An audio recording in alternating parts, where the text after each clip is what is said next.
2007. Nobody knows who Barack Obama is. The iPhone is just a concept in Tim Cook's head. I had just graduated from college in the Bronx, New York, with a degree in computer graphic imaging. I really liked the video editing part of it, but not so much the coding. It was a different time, 2007. This was when the world was still a lot simpler. All I wanted to do was watch World Series of Poker on ESPN, which was all the rage at the time. And also, as many of you remember from 2007, the economy was on the brink of the biggest collapse that the U.S. had ever seen since 1929. Those were the good days before the cell phone addiction. I had an LG chocolate. It's a slider phone. Hot stuff, seriously. I miss those days. Anyway, it was around that time that I decided I would become a truck driver. I always kind of knew that I would, kind of had an interest in it. It was always something that would draw on me.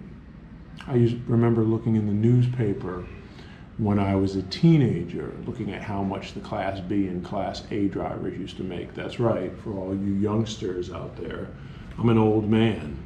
You used to have to look at job postings in something called the classified section of a newspaper. And there were nice little tiny little slips, about the size of, the fortune inside of a Chinese fortune cookie. And people would take out little ads and offer you jobs. I was always interested in it. The job market was slow, and for me to get a graphic design job in New York City, I maybe would have made $10 to $15 an hour, but that wouldn't have covered it because the cost of rent or commuting just wasn't enough at the time. So I decided to pack up, follow my dream, become an over-the-road truck driver. Hey yo, what's up? Check it out. I'm in my hotel. I'm chilling, having a good time. Mostly just watching TV, taking it easy. I gotta go back to work tomorrow. I think my truck's gonna be fixed by then.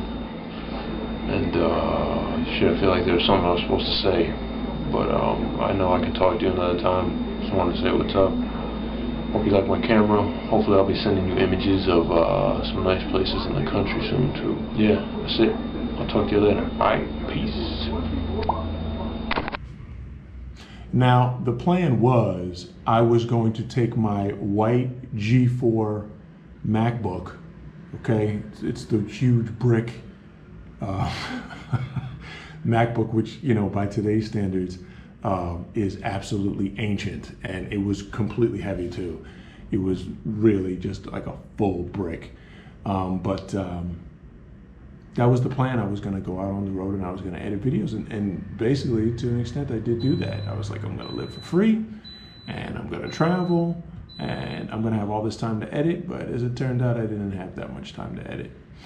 And before I ended up leaving, I remember being in the basement. I had converted the basement of my parents' house into my apartment studio. And I remember being on the bed downstairs by the window, going online, and there were basically 4 options available. It was CRST, which I ended up not choosing because CRST was teams only, which means you had to drive with another driver, and I was someone who wanted to go out and do it solo. I'm a solo kind of dude, right? The other options were Swift, Werner, and a company that I had never heard of or never seen before, Schneider National, out of Green Bay, Wisconsin, who happened to have a terminal in where? Carlisle, Pennsylvania. Truck drivers, you know where Carlisle, Pennsylvania is, right? Of course you do. Because if you don't know where Carlisle, Pennsylvania is, you must be some kind of rookie. You must be new to driving, because if you haven't been to Carlisle, Pennsylvania, you probably haven't been driving for more than 6 months.